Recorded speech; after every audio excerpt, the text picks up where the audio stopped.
Tabik pun, pemirsa Metro TV, jangan kemana-mana, sesaat lagi Anda akan menyaksikan program-program lokal Lampung.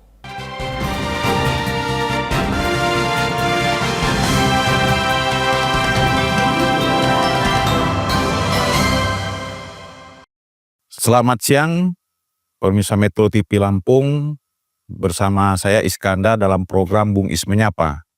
Kali ini saya akan mewawancarai seorang tokoh luar biasa untuk membangun daerahnya sehingga dia harus pulang ke kampung.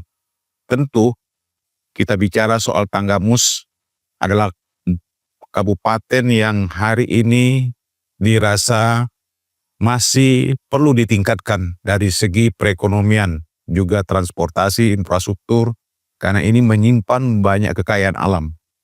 Tentu ini juga dibutuhkan sosok seorang yang piawai dalam membangun kabupaten yang hari ini kita sudah tahu bahwa Tanggamus sudah dipimpin 6 bupati. Tentu kehadiran sosok tokoh yang pulang kampung ini membawa harapan baru bagi masyarakat Tanggamus.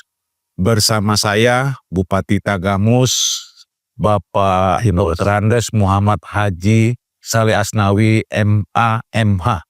Lengkap sekali, tentu pengalaman yang luar biasa ini Pak. Selamat, pertama kami mengucapkan selamat, kemarin sudah dilantik, tentu ini sudah menjalani waktu 100 hari kerja. Ya, terima kasih.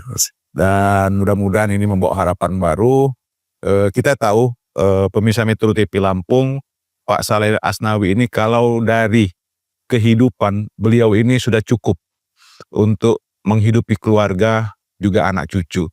Tapi kenapa Pak Saleh pengen kembali? Tentu ini dijemput oleh orang-orang supaya membangun Tanggamus. Dalam tagline-nya itu adalah jalan lurus menuju Tanggamus maju. Tuh. Pak Bupati, apa sih yang melatar belakangi Bapak pulang ke kampung? Mungkin 10 tahun ada mungkin hal-hal yang mungkin membawa, saya harus membangun daerah saya. Seperti apa ini Pak? Silakan. Iya, saya coba ceritakan historisnya ya. Iya. Bahwa dari 10 tahun, 12 tahun yang lalu, saya itu dijemput oleh beberapa tokoh adat, tokoh agama, ya, tokoh masyarakat, lintas agama datang untuk menjemput saya di tempat saya. Posisi saya ada di Banten, di Tangerang Selatan, dan dijemput untuk pulang ke Tanggamus untuk dicalonkan sebagai bupati. Tapi pada saat itu saya bilang nggak bisa, karena saya memang masih ada kebetulan kepercayaan dari masyarakat sana. Iya. Kebetulan jadi salah satu pimpinan dewan di sana dalam rangka untuk perjuangkan masyarakat, aspirasi masyarakat. Saya bilang cobalah cari aja orang-orang kita yang asli Lampung, asli penduduk asli dari Tanggamus. Penduduk asli Tanggamus itu bukan berarti harus orang Lampung. Orang Jawa, orang Sunda, orang Sumendo, orang apapun yang ada di situ, yang memang kelahiran di situ, mereka merasa memang orang-orang Tanggamus asli, tumpah darahnya di sana, ya silahkan calonkan. Coba nanti kenalkan, nanti saya bantu, saya bilang kalau memang itu. Nah, terjadilah pengenalan, diantaranya ada salah satu calon kiai dan tokoh politisi, tapi terakhir tidak ada garis tangan, belum ada garis tangan sehingga nggak jadi. Nah, saya 10 tahun kemudian dari situ datang lagi. Iya. Datang lagi, waktu itu saya memang sudah mau untuk istirahat. Iya. Karena permintaan keluarga untuk istirahat, tidak jadi lagi aktif di politisi sebagai anggota dewan, tidak nyalon, dan saya istirahat sudah waktunya. Tapi itu datang lagi dari Tanggamus. Iya. Sekarang bukan hanya tokoh adat, tokoh agama, lintas suku. Sampai ke suku Chinese datang minta supaya saya pulang. Akhirnya membuat saya penasaran, saya kaji. Saya coba, nanti saya bilang saya minta waktu. Ada survei Akan ada 2 tahun lagi, saya bilang saya minta waktu biar saya pelajari dulu. Akhirnya singkat cerita setelah saya pelajari, ternyata memang betul-betul saya harus pulang. Iya. Saya harus pulang. Saya sebagai asli putra daerah, dan saya dilahirkan di Tanggamus, orang tua saya, keturunan saya dari Tenggamus. Setelah kita melihat kenyataan di Tenggamus, ternyata memang saya harus pulang. Tidak ada jalan lain, saya harus pulang. Saya pamit kepada anak istri saya, izinkan papa pulang. Karena ini bahaya kalau tidak pulang. Tidak boleh ini dikasih kesempatan lagi. Satu periode pun nggak boleh ada kesempatan lagi, kecuali kita harus ambil ke tangan pakuan kita, karena kita ada ahli waris aslinya di situ. Iya. Nah itu. Jadi banyak sekali yang temuan-temuan saya, karena pada dasarnya Tenggamus ini adalah daerah kaya. Potensi tentang pertanian, potensi tentang destinasi wisata, potensi pertambangan cukup potensial sekali. Tapi memang selama ini tidak pernah tergali oleh pemerintah, sehingga tidak membawa kesejahteraan masyarakat. Itu. Pak Bupati, tadi kan pasti ada nih, saya harus kembali. Pasti ada kajian selama 2 tahun itu yang mendasar membawa niat untuk bisa membangun Tenggamus itu seperti apa Pak? Dari segi pertanian atau ini kita gini, Tenggamus banyak nih. Betul. Tambangnya juga ada, laut kita luas ya kan, pertanian luar biasa, tanaman-tanaman yang mendukung untuk kita kan kembali ke para petani tadi. Iya. Ini seperti apa nih Pak? Iya. Hasil kajian ini. Iya, hasil kajian kita itu, maka saya ambil kesimpulan saya harus kembali. Iya. Karena ternyata di Tenggamus itu mayoritas itu 70-80% bahkan itu adalah petani. Petani dalam artian bukan saja pertanian, dalam artian hasil bumi segala macam, juga hasil laut, hasil itu juga termasuk kategori petani. Tambang kita ada. Terus destinasi wisata kita panjang sekali, itu saya kenal itu. Nah pertama pertanian ini kita ingat waktu zaman sebelumnya, zaman Orde Baru ya, katakanlah Orde Baru, itu petani kita ini cukup dikenal, kita itu cukup makmur. Di pasar-pasar rame, segala macam rame. Saya sampaikan kepada ini bahwa kuli panggul yang angkat kopi dari gudang ke mobil itu bisa mengkuliahkan anaknya. Para UMKM di pasar ramai sekali. Karena pada saat itu di zaman Orde Baru, petani itu dibantu alat pertanian, dibantu pupuk, dibantu bibit, dibantu untuk tenaga-tenaga ahli untuk memberikan edukasi kepada para petani supaya petani itu produktif. Waktu zaman Pak Harto. Dan betul petani itu produktif, betul-betul, sehingga karena memang dalam kesimpulan kita tidak pernah akan ada peredaran ekonomi, tidak akan pernah ada perputaran uang di daerah itu, di daerah yang mayoritas petani, kecuali ada memang hasil jual beli hasil pertanian. Ini salah satu mimpi keinginan Pak Saleh kembali ke Tenggamus. Ya, supaya bisa hidup lagi. Iya, itulah. Jadi saya merasa berdosa karena saya lihat selama beberapa periode ini sama sekali bahkan petani tidak dikenali. Bahkan terakhir saya tanya itu mencari pupuk pun susah. Tidak ada. Iya. Artinya itu tidak ada pendekatan pemerintah dengan petani, tidak ada. Nah oleh karena itu saya merasa ini sudah berjalan berapa periode. Saya selidiki ternyata sudah berapa periode ini semua berkali petani tidak pernah ada pendekatan pemerintah kepada petani. Nah itulah yang saya katakan saya sangat berdosa kalau tidak saya ambil alih sekarang, karena kalau terlambat petani itu Semakin terpuruk dan keturunan asli orang Tenggamus nanti akan kucak-kacir, tidak ada lagi di tempat itu. Nggak ada yang dibanggakan. Nggak ada yang dibanggakan. Nah itu. Nah sekarang kita bicara 100 hari kerja Pak Bupati. Yang sudah Pak Bupati lakukan untuk kembali, tadi kan pasti ada target-target atau platform selama kampanye sehingga hampir Pak Saleh Asnawi ini menang yang di atas rata-rata gitu ya target.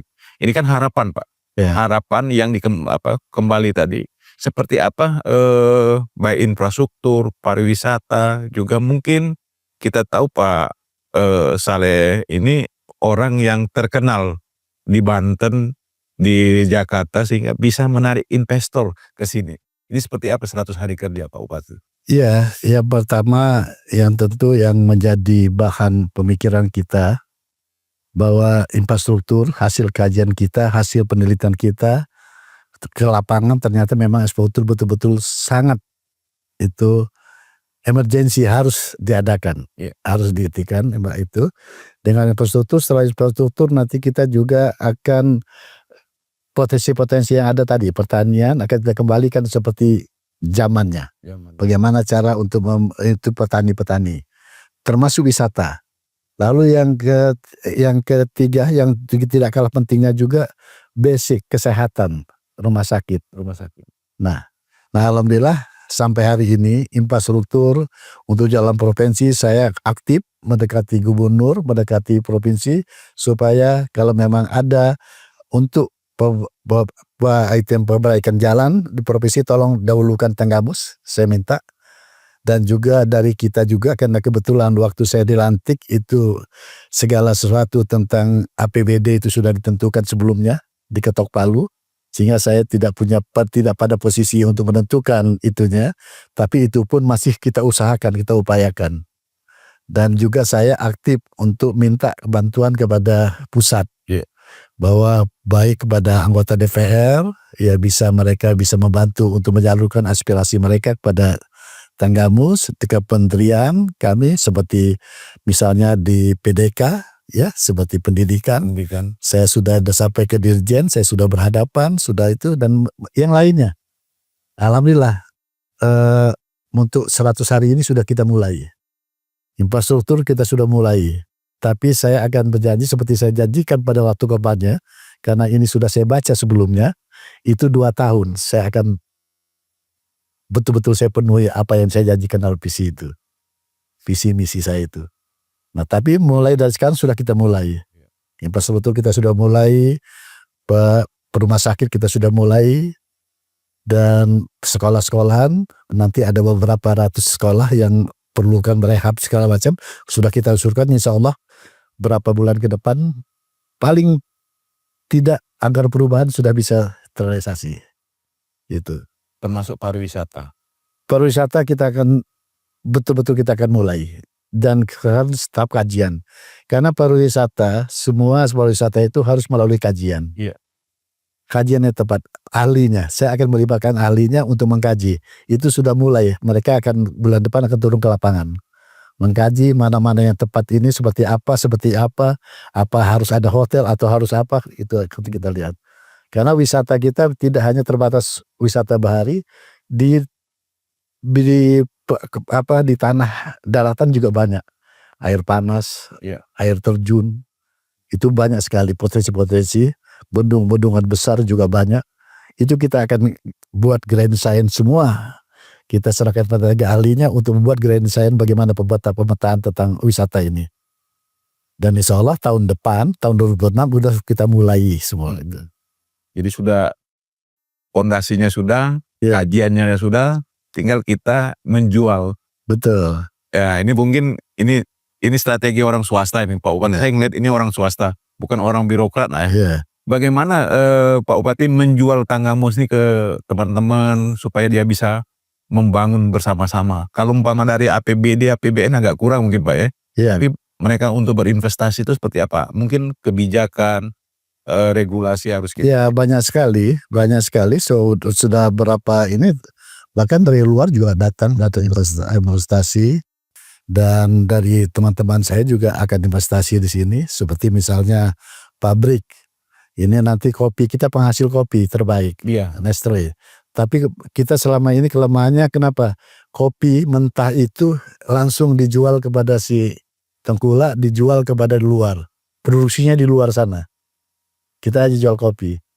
Begitupun lada, begitupun coklat. Nah, saya ke depan, saya berpikir bagaimana caranya, saya sudah ngobrol sama teman-teman saya pengusaha, mereka akan saya minta untuk buat pabrik kopi di sini, pabrik padi di sini, pabrik apa di sini. Mereka siap. Tapi tentu kita tidak salah kalau kita tawarkan kepada yang selama ini di drop oleh para petani ini di misalnya Nestle. Kita akan taruhkan dulu dengan Nestle. Anda mau buat pabrik di sini enggak? Kalau buat tempat lain ya silakan. Tapi di sini kami akan buat pabrik. Kan gitu. Betul. Jadi kalau pabrik multi efeknya kan besar sekali untuk kita itu. Dan wisata saya ada rencana untuk membuat grand design wisata.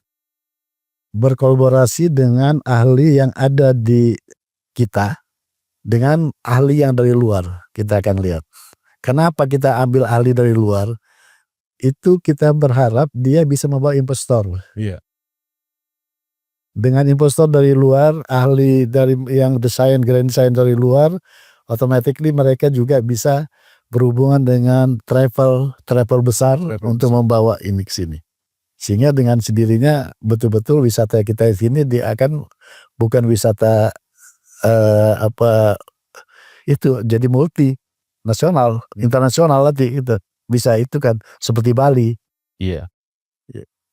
Pak Bupati, tentu ini kan Bapak punya program yang luar biasa, juga mengundang investor, ya kan, mengundang orang-orang yang punya kepentingan terhadap Tanggamus. Bagaimana pembinaan ASN di internal kita, Pak? Ini kan harus siap juga, Iya. gitu kan. Jadi jangan sampai temannya Pak Bupati yang bawa uang, mau investasi, pengusaha tadi mau investasi, tapi ASN kita, OPD kita belum siap. Ini seperti apa, Pak? Ini kan harus Iya, baik. entertainnya luar Iya betul, Pak. betul Pak. Memang prioritas saya sejak saya dilantik pertama untuk orientasi ke bawah, melihat tentang kondisi keadaan ekonomi masyarakat, keadaan infrastruktur yang ada di itu. Yang ketiga tentang ASN. Itu saya turun ke lapangan, Pak. Iya. Beberapa bulan ini saya turun, setiap hari saya ke lapangan, saya melihat mereka. Dan ternyata terakhir memang perlu harus ada pembenahan, harus optimalisasi. Dan nanti ASN yang apalagi kalau yang di bidang-bidangnya yang terkait langsung dengan wisata, terkait langsung dengan ekonomi yang infrastruktur dan lain sebagainya, tentu kita akan betul-betul kita akan inikan. Saya sudah berkali-kali bilang sama mereka, saya bilang saya tidak pernah akan segan untuk memberikan sanksi apabila ada ASN yang tidak jujur atau tidak sesuai dengan harapan. Karena saya bertanggung jawab atas 74% masyarakat Tenggamus yang memilih saya. Iya. Saya bertanggung jawab pada mereka. Dan saya tidak pernah akan ragu untuk mengorbankan karir kalian kalau kalian tidak benar. Karena ini untuk masa depan, untuk masyarakat yang lebih banyak. Itu. Ada mungkin temuan yang mungkin sangat Pak Bupati selama kunjungan ke mana, ke kantor-kantor atau ke desa-desa atau ke kecamatan yang perlu dibenahi itu seperti apa, Pak? Soal ini kan soal pelayanan, Pak. Iya. Pelayanan publik. Kadang-kadang kan sikap terhadap ASN kita kan belum sempurna sehingga masyarakat akhirnya underestimate terhadap. Ini kan salah satu upaya benahi yang konkretnya Pak Bupati selama 100 hari ini. Iya, selama 100 hari saya beberapa pertemuan saya terutama tentang kedisiplinan kerja. Iya. Saya beberapa ke kecamatan, ke kelurahan, ke kalau di sini di Tenggamus itu Pekon ya. Iya. Ke Pekon, sudah itu ke Puskes, saya lihat kecuali memang sarana-prasarananya tidak itu, juga kedisiplinan kerja daripada para ASN ini. Bahkan saya ada beberapa kantor kecamatan saya lihat sangat minoritas sekali. Nah ini yang perlu kita benahi semua. Dan itu sudah ada diantaranya sudah saya kasih pembelajaran langsung. Karena mereka tidak hadir, tidak ada alasan, tidak ada ini. Dan semua stafnya yang ada di situ tidak bisa memberikan jawaban pertanyaan saya bagaimana, kenapa nggak hadir. Mestinya kalau nggak hadir, seorang pimpinan camat kepala kantor itu paling tidak dengan sekretarisnya atau itu titip pesan, saya tidak bisa hadir kalau ada apa-apa begini, kan gitu. Ini sama sekali tidak ada ini. Di mana itu, bagaimana sih ini yang nggak datang? Nggak tahu Pak. Wah ini bahaya ini bahaya. Buruk ini. Dan itu sudah kedisiplinannya. Terus sekolahan juga begitu. Kepala sekolah, kepala ini, dan ada saya temukan kepala sekolah guru yang misalnya dia daerah sini apa orangnya orang dari berapa kecamatan jauh dari itu dia mengajar di kecamatan lain. Nah itu juga nggak fokus. Nah oleh karena itu perlu perlu perlu ini semua evaluasi. Evaluasi, ya evaluasi lagi semua. Banyak sekali kelemahan-kelemahan yang selama ini diinikan. Dan ada juga yang tidak sesuai dengan basic. Pejabat yang tidak sesuai dengan kedisiplinan ilmunya, document editor tulis, tidak sesuai dengan ininya. Ya itu juga kita harus evaluasi juga, kita lihat. Karena di jabatan ini cuma basic, ininya ini. Jadi enggak itu, jadi ada unsur keterpaksaan gitu. Ini yang kita enggak ini kan. Dan saya akan betul-betul itu jadi perhatian khusus nanti. Pasti ini sudah ada, sudah apa namanya, kalau sudah lewat dari 100 hari ada lompatan-lompatan Pak Bupati, sehingga masyarakat yang 74% tadi ini benar-benar Bupati pilihannya ya, seperti apa ini Pak? Ya alhamdulillah ada beberapa lompatan-lompatan yang memang masyarakat pada umumnya sudah mengakui ya. Kita sudah action ke bawah masalah perbaikan apa, masalah apa. Dan sekolahan juga udah mulai action, sekolahan diperbaiki, rumah sakit mulai kita ini kan. Insya Allah ke depan. Tapi untuk tentang jabatan-jabatan itu kita sedang evaluasi, kita sedang teliti. Nanti setelah 6 bulan, 7 bulan baru kita akan lihat. Ya. Kembali kepada ini kan dunia kan semakin lama semakin maju, masyarakat semakin cerdas.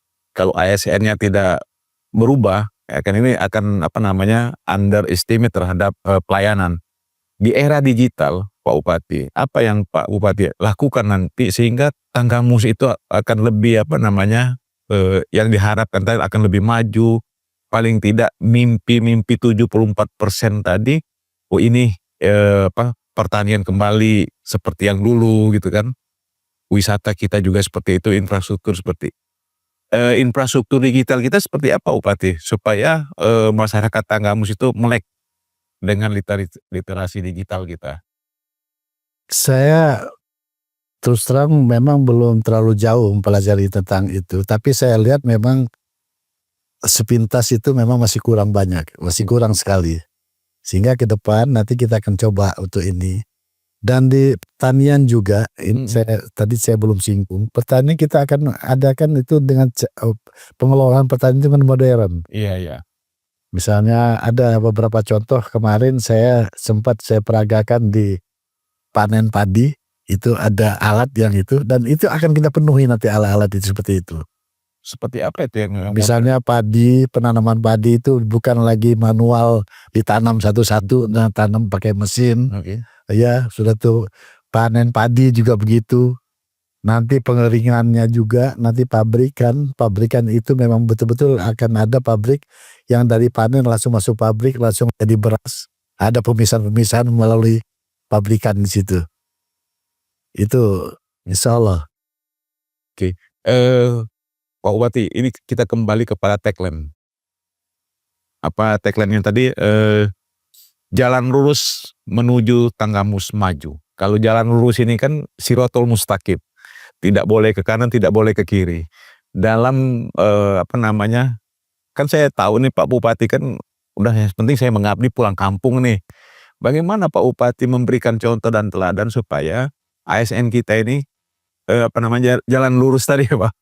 Sehingga APH, aparat penegak hukum kan bersinergi dengan Bapak untuk membersihkan jalan yang bengkok-bengkok ini. Iya, jalan lurus. Nanti kita akan budayakan mereka bahwa mereka itu bekerja memang harus sesuai dengan tujuannya. Orientasinya tetapkan dulu orientasinya mau kemana. Tujuannya kemana.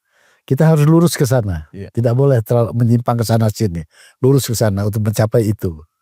Dan insya Allah dengan nawa itu tentu bahwa kita memang untuk kemaslahatan kesejahteraan masyarakat ke depan. Tujuannya itu. Jadi tidak boleh terganggu dengan apa-apa, harus jalan lurus. Bukan karena ini saya kerjakan ini, bukan.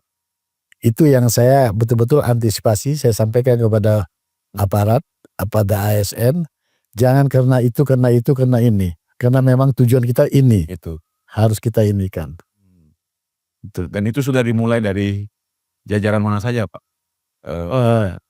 dari Iya, paling komunitas. tidak di OPD yang internal di Sekretariat Bupati ya sudah saya ini kan, dan sekarang mulai kecamatan mulai saya sosialisasikan itu harus mereka gitu, harus tertib tuh. Iya, tertib. Iya, Tertib dan disiplin. Dan disiplin. jarang bisa menuju Tanggamus maju. Maju tengah maju, betul. Pokoknya kita akan secara gradual kita akan maju ke depan itu. Ke depan. Terakhir Pak Bupati, apa pesan Pak Bupati untuk masyarakat Tanggamus, ya kan, yang banyak berharap ke Pak Bupati dengan pulang kampung ini membangun kampung sendiri, pesan-pesan yang harus diikuti gitu, sehingga kampung itu. Saya berharap masyarakat secara umum, masyarakat di Tanggamus itu harus ikut berperan aktif dalam rangka atau paling tidak berkontribusi, baik pemikiran atau itu paling tidak mereka disiplin melihat pekerjaan petugas-petugas yang ke lapangan. Kalau ada hal-hal yang kurang bagus, kurang baik, lebih baik mereka laporkan. Atau ada gangguan di tengah-tengah masyarakat, ada gangguan tahu dari mana, oknum dari mana yang mengganggu mengganggu pekerjaan yang sedang dikerjakan oleh petugasnya, masyarakat jangan pernah segan untuk mengadukan, betul menyampaikan laporannya kepada kita, dan kita akan tindak itu semua. Saya tidak mau ada gangguan misalnya dari pihak-pihak lain tentang untuk rencana kerja jalan lurus ini. Oh iya, itu hebat itu, tagline-nya hebat itu ya Pak Bupati. Jalan lurus menuju Tanggamus maju. Maju, iya. Artinya semua orang harus meluruskan niatnya Iya, kira-kira. meluruskan niat. Ya, seperti apa gitu. Iya. Ada lagi Pak untuk pesan-pesan masyarakat Tanggamus ke depannya, paling tidak dalam waktu tahun depan, 2 tahun lagi tadi sudah kelihatan pendidikan ya kan, kesehatan. Apalagi yang Bapak harapkan kepada masyarakat? Pesan saya yang paling penting, saya minta kepada masyarakat jangan pernah ragu untuk menyampaikan, jangan pernah ada di Tanggamus anak yang putus sekolah. Oke. Pertama itu betul-betul anak-anak yang putus sekolah segera laporkan agar kita atasi itu supaya mereka Bapak sudah buka hotline atau apa sehingga masyarakat langsung ke Bapak gitu? Untuk sementara sekarang belum, tapi mereka pasti akan ada. Mereka biasanya ke kepala desa atau kepala pokon. Kepala pokon sudah saya sampaikan. Oke. Semua setiap ada pertemuan saya minta tolong jangan sampai ada yang putus sekolah. Minimal SD, SMP, SMA. Kalau sudah perguruan tinggi udah salah lain ya. Iya. Itu jangan sampai ada yang putus sekolah. Biar basic kita betul-betul bisa itu. Minimal menurunkan angka kemiskinan, angka pengangguran, meningkatkan indeks pembangunan manusia. Iya betul itu. Baik Pak Bupati, terima kasih, ini luar biasa ini. Pulang kampung sudah banyak konsep dan hasil dari kajian sehingga Tanggamus akan lebih maju kembali ke jalan yang lurus tadi. Insyaallah, amin. Mohon doanya. Amin, makasih. Ya. Pemirsa Metro TV Lampung, tanpa terasa banyak hal yang dilakukan oleh Pak Saleh Asnawi ini, mudah-mudahan Tanggamus akan lebih baik kembali kepada hitonya sebagai daerah pertanian, daerah pariwisata, pembenahan infrastruktur, juga pendidikan dan kesehatan. Bersama saya dalam program Bung Is Menyapa akan berjumpa di lain kesempatan dan tema dengan narasumber yang berbeda. Terima kasih. Wassalamualaikum warahmatullahi wabarakatuh. Waalaikumsalam.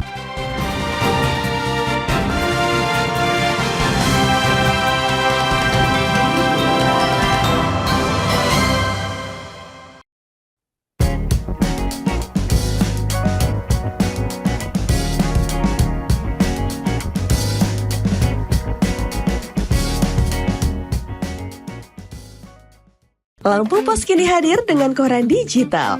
Koran digital adalah solusi praktis dan modern untuk mendapatkan informasi terkini hanya dengan sentuhan jari. Dengan berlangganan paket premium digital atau paket corporate di lampos.co, kamu bisa membaca seluruh berita eksklusif.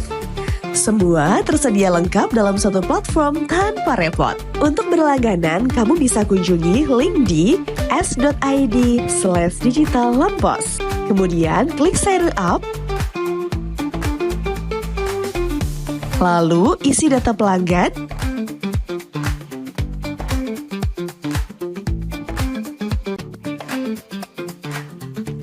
dan kamu bisa selesaikan pembayaran melalui Bank Mandiri, Bank BSI, dan Bank Lampung. Ayo, jangan sampai ketinggalan informasi penting. Langganan sekarang juga di lapas.com dan nikmati kemudahan membaca berita. Berita teraktual, terpercaya, dan terlengkap di Lampung. Dari politik, ekonomi, hingga lifestyle, kami memiliki semua yang Anda butuhkan untuk tetap update. Saksikan Ruang Curai setiap Senin sampai Jumat jam 1 siang hanya di Metro TV Lampung.